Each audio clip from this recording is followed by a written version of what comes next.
nag-aaral dyan, oh. Yung mga nag-aaral. O tapos, siyempre, hindi makapasok yung hangin.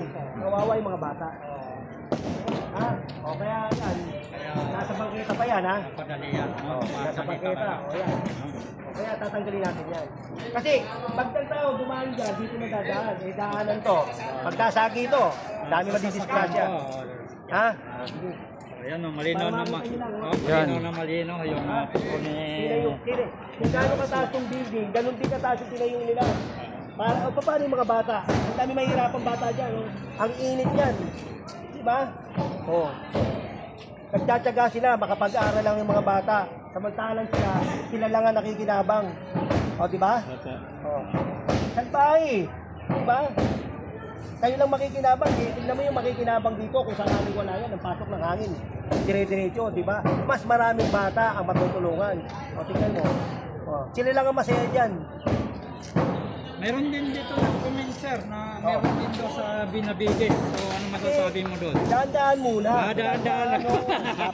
Bilis-kilos tayo pero hindi naman natin magagawa basta ganyan lang. Nakikita po niya, pangatlong araw na natin ngayon.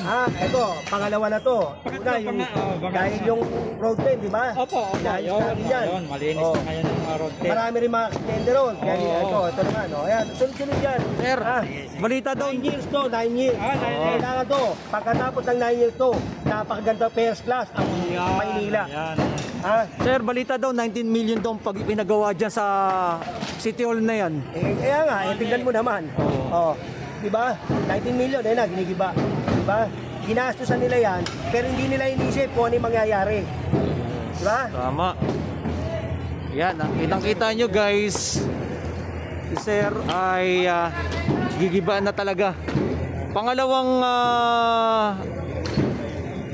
ano na to, barangay na giniba na meron na nauna dahil tingnan nyo naman kasi at ito yung eskwelahan at ito yung kalsada eh. Kung banda makikita ninyo ay nasa gilid talaga eh, oh, tindaanan. Tapos wala nang dadaanan yung mga estudyante.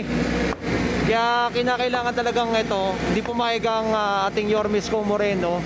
Talagang giniba ito mismo, itong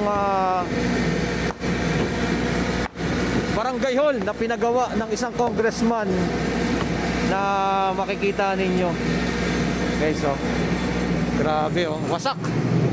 Wasak talaga mismo dahil daanan talaga eh, oh.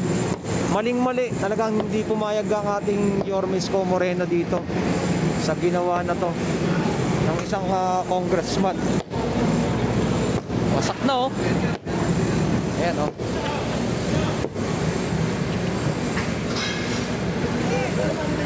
Ayan, sir. Ito, chairman. Yun. Isa ito sa mga chairman, ha? Mga riders lang. Ayan, tingnan mo. Hindi, para malaman mo lang, tama ba? Tama ba yung ginawa? Hindi, tama ba yung kayo yan dyan?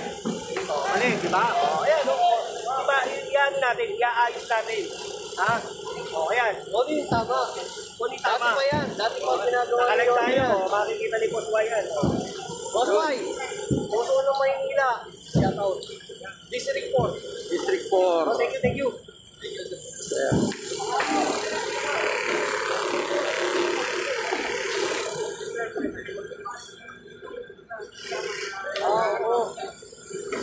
Hindi siya ngayon. Dito siya.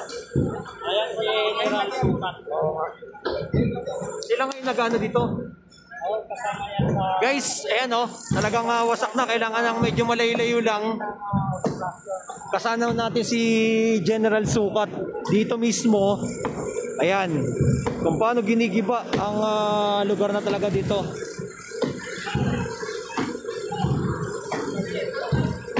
Isa sa mga layunin talaga nilang mapaayos ang Manila. Talagang eto na. Mismo, wasak oh. Wasak. Hindi ko malaman, ano yung banat nila kay BP Sara?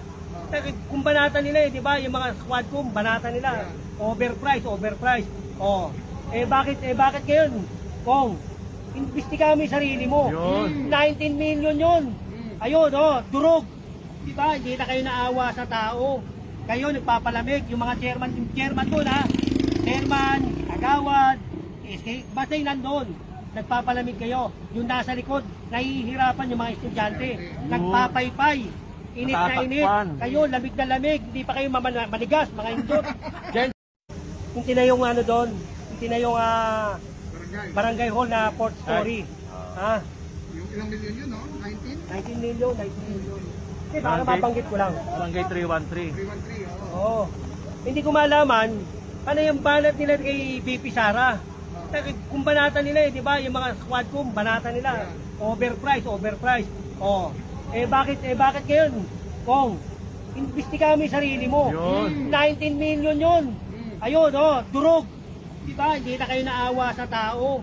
Kayo nagpapalamig, yung mga chairman doon chairman, agawad, basta yung nandun, nagpapalamig kayo. Yung nasa likod, nahihirapan yung mga estudyante.